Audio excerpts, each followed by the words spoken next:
So I have a question for you. What are you thankful for? Hey, really, what are you thankful for? At our supper table for Thanksgiving, it's kind of a little bit of a tradition of mine to, before we pray, to go around the table and say, everybody just got to give one thing they're thankful for. So, just in mind of that tradition today, I just want to just have you shout out, what are you thankful for? Really, what are you thankful for? Go ahead and tell me, what are you thankful for? Anybody? Family? Anybody else? Grace. I'm thankful for grace. Yeah. Health. Forgiveness. What else are you thankful for? Health. Maybe you could speak his name. What are you thankful for most? It's good to say his name in the church, isn't it? What are you thankful for? Jesus. I mean, we got to speak his name in the church. What are you thankful and who are you thankful for? Jesus, salvation, my health, my kids, my parents. And these are all things we've been given, including Jesus, that we have to be good stewards of. That we are called to be stewards of these things, and including what I'm most thankful for, my 3 kids, and just the blessing that I have, and the wife that I have. The things that I've been given, I need to be good stewards of. And I need to show those around me how thankful I am for the things I've been given. We're 2 weeks into preparation for the story, and this series really points all of us towards the desire to be part of the story. And I don't want this to be something that I just speak from the pulpit. I want this to be something that is ingrained in your life, and that's why it's going to be a 31-week journey, plus or minus a few days because of Easter and Christmas. We're going to carry this through right till June. And this is going to be an all-inclusive that everybody is part of it. If you're online right now, you're part of this. Whatever aspect of the church you feel you're part of, you're going to be part of the story. We're going to be doing this story when we're doing youth ministry, when we're doing children's ministry, when we're doing small groups, when we're doing anything that has something to do with KBC, we're doing the story. In last week, we talked about this idea that all of this is part of a race, that we're on a race, that we're running a race, and that if we're stopped, or if we're stalled in any race, if you're not running with Jesus on this race, the devil has probably already caught up, and he's holding you back. And so, you guys might get tired of hearing me say the story over and over again, but this is part of gearing up towards running the race together. And so I'm going to be showing a different video every week that helps you understand the importance of the story. And the importance today is the importance of getting it into your family. And by the end, if you're a parent or a grandparent, by the end of this message today, you're going to be inspired to the place that we are going to make sure it's part of our lives. That this thing is not just part of KBC, this is part of our family. So go ahead and play this one video, Bailey, that inspires us towards watching the story together as a family.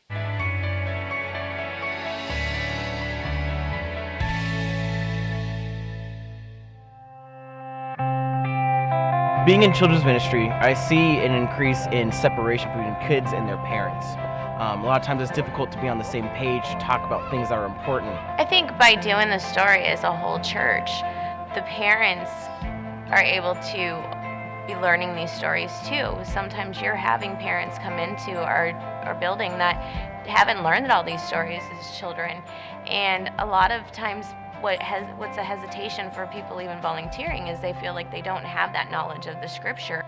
Here's the challenge: helping our parents talk about God in the home. It's that simple. But oftentimes the church has struggled in how they can effectively help parents do that. We have a strong priority here to help you as parents nurture faith in your children. And get this, we're actually going to do it. We're going to do it together this next 31 weeks. I always ask my children, well, what did you learn today? And then they'll tell, and I'll say, oh, we learned the same thing. When the parents come to pick up the kids are excited to talk to their parents about what they've learned. And the parents have also learned the same information, so those conversations are starting before they even walk out the door. And so, in our house, especially our children, had a whole lot to say. Well, my teacher taught it this way. Well, no, that's not it. Well, my teacher taught it this way. So that was really cool, because when they're giving their opinion and their perspective, guess what they're doing? They're really cementing what they've learned, and that's the best thing about it. My dad's on staff here, so obviously he's always trying to get us talking about what we learn at church. So conversations at the dinner table have really increased because of the story, because we're all learning the same thing. Basically, we're on the same page. We're all on the same page. We're just all on the same page. We're literally all on the same page. So to have everybody on the same page at the same time, without me having to say, okay, guys, we're going to get together, have a family meeting, and we're going to read this verse and talk about it. It's just kind of cool that it was already happening organically and we could have a conversation. As my faith grew stronger in the Lord, going through the story, it helped my children's faith grow stronger in the story, because the more I began to believe and the more real that it became to me, it just rubbed off on my children. Now it's so much easier for me to understand the Bible and explain it to my kids. So I do dig deeper because I want to be able to answer the questions that children ask. No one wants to look foolish in front of their kids. And so these conversations are growing parents. They're growing parents. When you've got to sit with your child because now he knows something about the story, you better up your game too. And so parents are upping their game. I would encourage any family to take this on as a journey. A lot of times families, they don't have those opportunities, and this is just such a unique way to do that and bring your family closer together. As a member of a family who has done the story together, I would really encourage all families to take part, because even from a 5-year-old to an 18-year-old and to adults, each person has something they can take away from it. And when you get your family all on the same page at the same time, intertwined with that same word, that same perspective, then whatever is going on individually with your family, it's lockstep, it's unified, it's powerful, and it's something amazing to watch.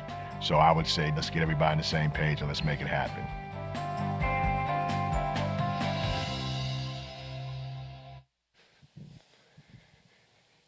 Getting everybody on the same page, and that's the goal of this story.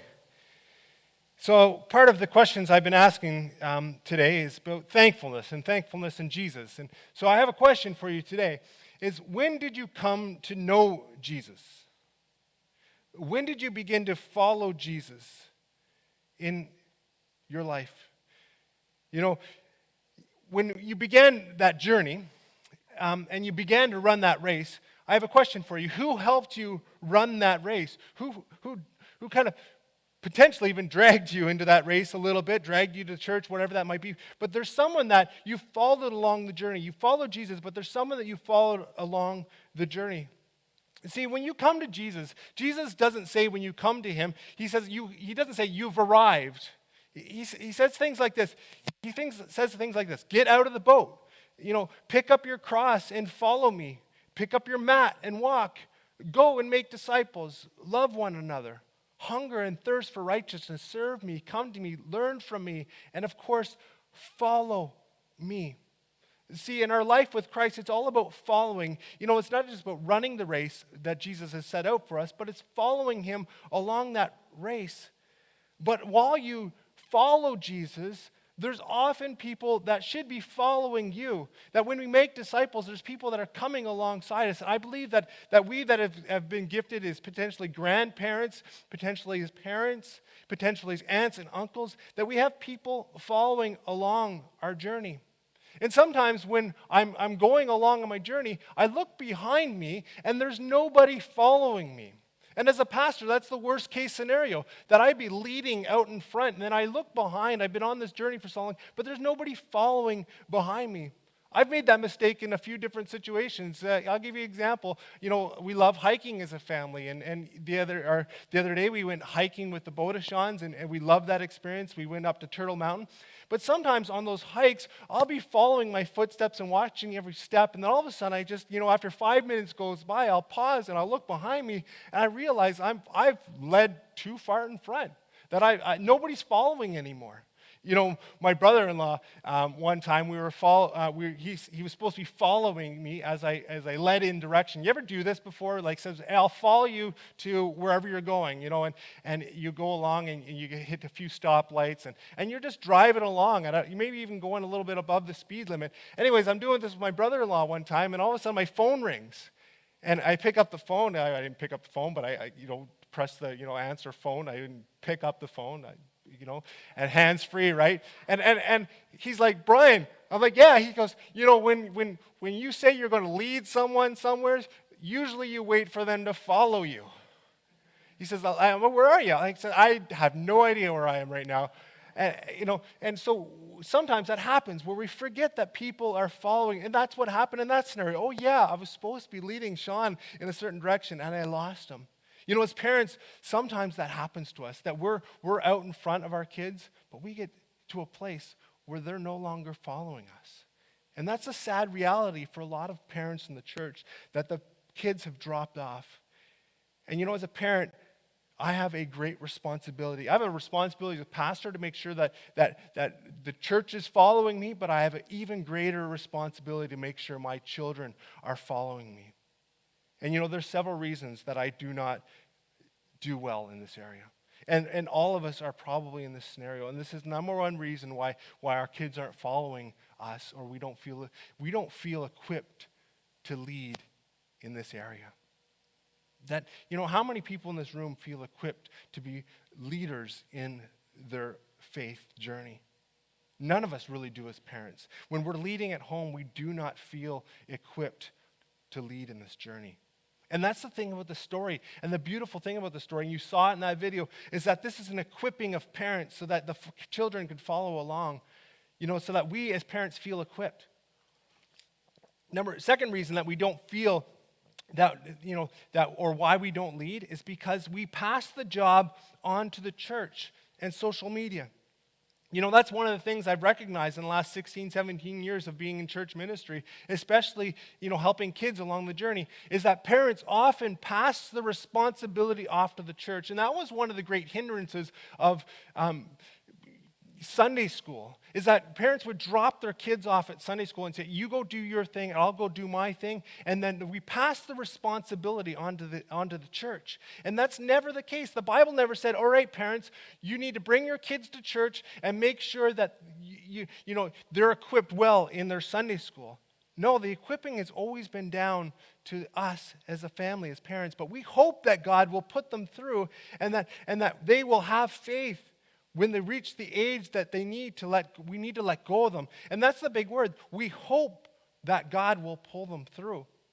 But as parents, we're the leaders in that journey. As grandparents, we're the leaders in that journey. As aunts and uncles, we're leaders in that journey. And the third reason, and this is the biggest reason for us as a family, and this is the struggle that we're all in today's society, in the 21st century, we're really busy. Really busyness is one of the biggest factors in this. And then again, that's what I love about the story. It's going to be a set time. My wife and I were talking about it the other day, and we're going to make sure it's in the calendar. Like a lot of things in the calendar. We got hockey in the calendar. We got soccer in the calendar. We got dance in the calendar. We got church in the calendar. Well, guess what? We're going to put the story in the calendar so it's part of it. So this is where I want to lead us today. I want you to read, go to Deuteronomy chapter 6 for me.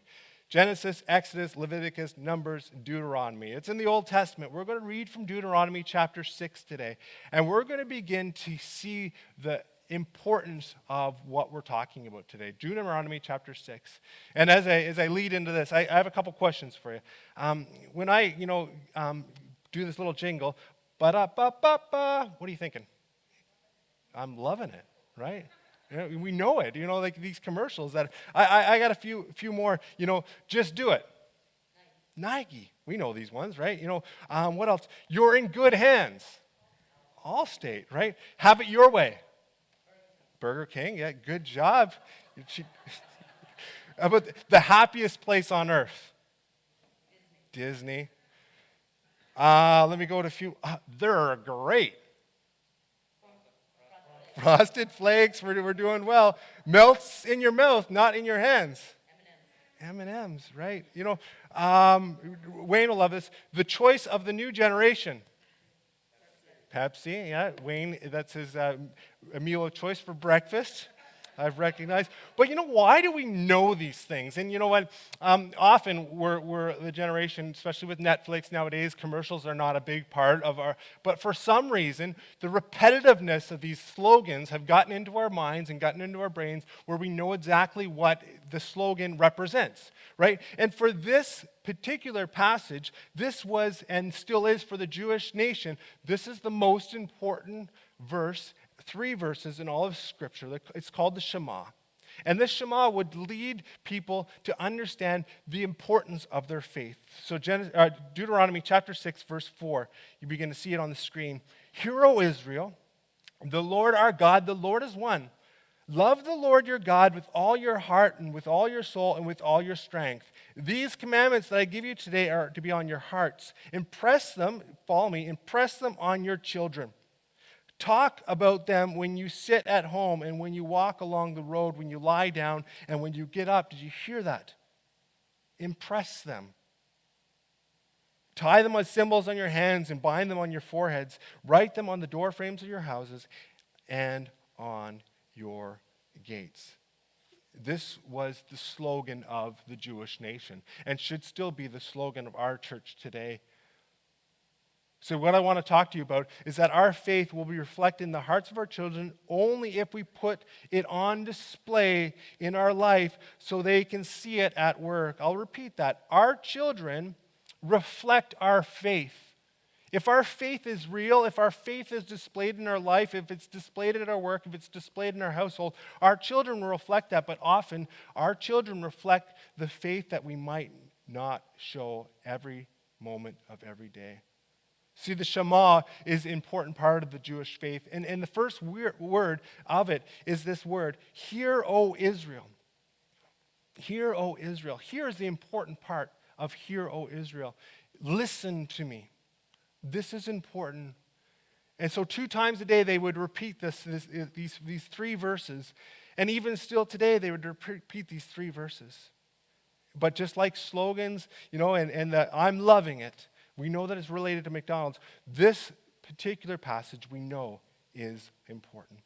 Hear, O Israel. That word is more along the lines, obey this.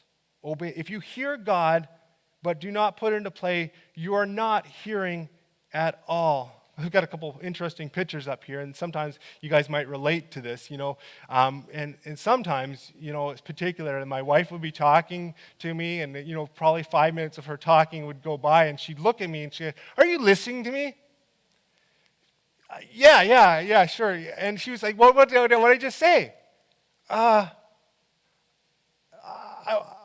was hearing you, honey, but I wasn't listening to you. And that's the big thing about this. Hear, O Israel. It's not just, don't just hear me, God is saying, listen to me, obey me. And that's what I love with this picture. My wife would then say, okay, listen to me right now. Kids have hockey at 8:15, and she'd go through the schedule. Okay, yeah. I'm hearing you now, and I know, and then I obey, right? My wife. But we get caught too often in the, hearing someone, but we forget to listen. And I have a habit of that sometimes. And, one of the things I have to remind myself, and today in this culture, and you guys might know what I'm talking about. When someone's talking to you, say they've been talking about 2 or 3 sentences. Often, when they're about 2 or 3 sentences into talking to you for about 2 or 3 minutes, you're already thinking 2 or 3 sentences in what you're going to say in response, but they continue, and you forget to listen beyond those 2 or 3 sentences because you're already thinking, you're already processed what I'm going to say next. And so that's one of the downfalls of the North American culture. One of the great things about some of the Asian culture is that they would often sit there and listen through the whole sentence, through the whole conversation, and then there'd be a pause. There's no pause in North American conversation. There's no time between, one person saying something to the next person. And I think that culture has it right, where they just pause and then they begin to think, what am I going to say now? And here's what God is saying. I want you to pause and I want you to listen to me. And that was the awesome thing about the summer series. It reminded us that we needed to pause and listen. But I get caught up in this too often where I will be hearing somebody, but I won't be listening to them. How many people are hearing God but not listening to him right now? We get caught up in our lives like that. And so that's when, Jesus asked this question, in Mark 12:28, Jesus, what is the most important commandment? And Jesus says the words, love the Lord your God with all your heart, soul, mind, and strength. See, being led by Jesus is important to having people follow you. For to this you have been called, it says in 1 Peter 2:21. For this you have been called, because Christ also suffered for you, leaving you as an example, so that you might follow in his steps. See, the first thing and the most important thing to having people follow you in the relationship that they have with Jesus is this: to lead, you must be following. To lead, you must be following. I want to remind you of these words again from 1 Peter.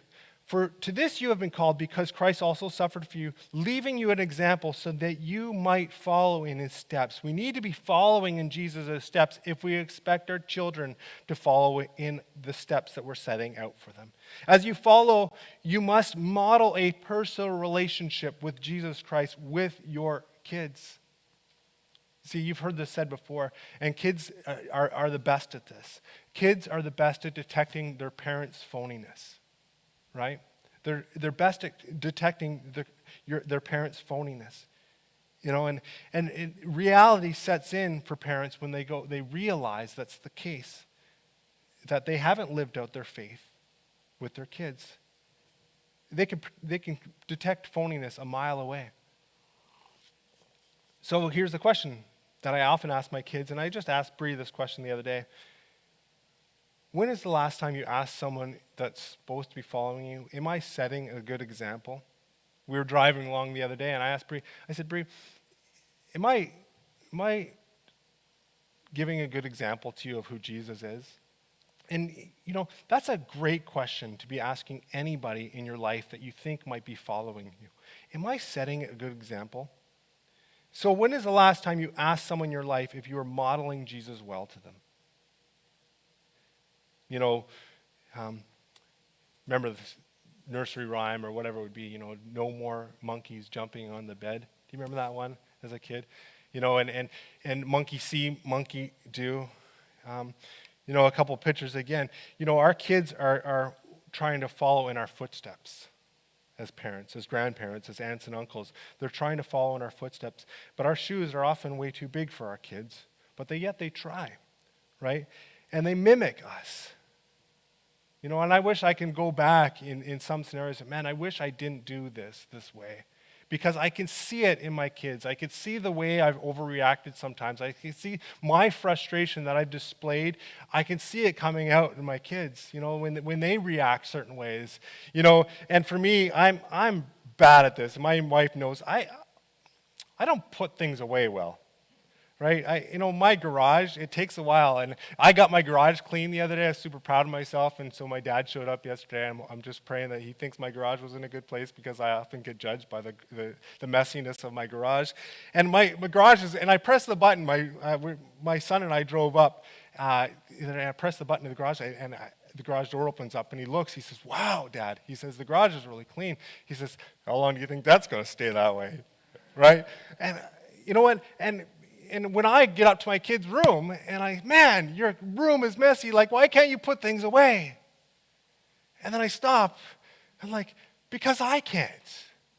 And then we get to the question, why can't you follow Jesus well? Maybe even some of you guys are in that place. Man, I wish my kids were following Jesus well right now. I don't know what age your kids are right now. But then at that point, you have to say, did I model that well? Proverbs chapter 20, verse 7. The godly walk with integrity. Blessed are their children who follow them. The godly walk with integrity. Blessed are the children who follow them. Carl Jung says these words. Children are educated by what the grown-up is, and not by his talk. Children are educated by what the grown-up is, and not by his talk. I don't know how you're feeling right now. But here's the good news. You know, the reason, and the number one reason that I feel that God is calling us to do this story is to help us with not the talk, but the do. That we as followers of Jesus, not only will we be able to lead by example by putting Scripture into our lives every single day and having a program kind of that will help us do that, but it will also help us help others on that journey. It will help us help our kids, our grandkids, whoever it is in our lives. We can give them the book and say, follow along with me. And so we're going to be doing this in small groups, and I'm going to make sure that there's going to be a video available every single week that you can watch, whether it's in your family or in your small group. You can watch it with your spouse, whatever it looks like, but it'll help us with this. 1 Corinthians chapter 11. It'll help us with this. It'll help us be imitators of me, Paul says, as I am of Christ. Now I command you because you remember me in everything and to maintain the traditions even as I delivered them to you. It'll help people become imitators of you. As I close off and I begin to help you guys process towards the story which starts in November, I want to remind you that there's books out in the lobby that you can grab on your way out. Now let's just give an example here. If your grandkids aren't coming to church right now, and you wish they were, there's books out there for them. And you can give that book to them maybe as a Thanksgiving gift and say, listen, I want to spend an hour a week with you starting in November. And you can ask the parents. I don't know what the parents and their faith is like right now, but you could say to your grandkids, I want to spend an hour a week with you, and I want to read through this book. Maybe make that effort to say, I'm going to read through this book with you once a week. Give that book to them and help them become imitators of you. And pray for them. The most important thing we can do is pray for the people that are following us. Praying for them because who else will? You're the parent, you're the grandparent. Nobody else is going to pray for them like you can. And the most privileged thing I have as a parent in this whole journey of having my kids imitate me in my life with Christ is this: I get to bless them. I get to bless them every single night. I get to go upstairs and I get to be the parent and get to show them what it's like to live my life for Christ. I make a lot of mistakes in my life, right? And I'm open with my kids about that, and I don't always lead them well to Jesus. But every night, I can go upstairs and I can bless them. In a few moments, I'm going to close the service with a benediction, and every benediction for me has been the same, right? And here's why I do it this way. I do it this way because I can't be with you all of the time as your pastor. But I can ask Jesus to bless you. And when I ask Jesus to bless you, he can be with you all of the time. So here's what I'm looking forward to most when it comes to the story. That is not something that I am going to be doing on my own. That is something I'm going to be doing with my kids. It's something I'm going to be doing with my wife. It's something I'm going to be doing with you. And because I'm doing it with you, you're going to be doing it with your kids, your grandkids, whoever it is in your life, and the story will be part of everybody's life. Start putting in your schedule now and start seeing how it can impact your family's life. Before I give the benediction, I'm going to invite Doug Morgan up. And we have some exciting things to vote on today. So before we close off the service, I ask God to bless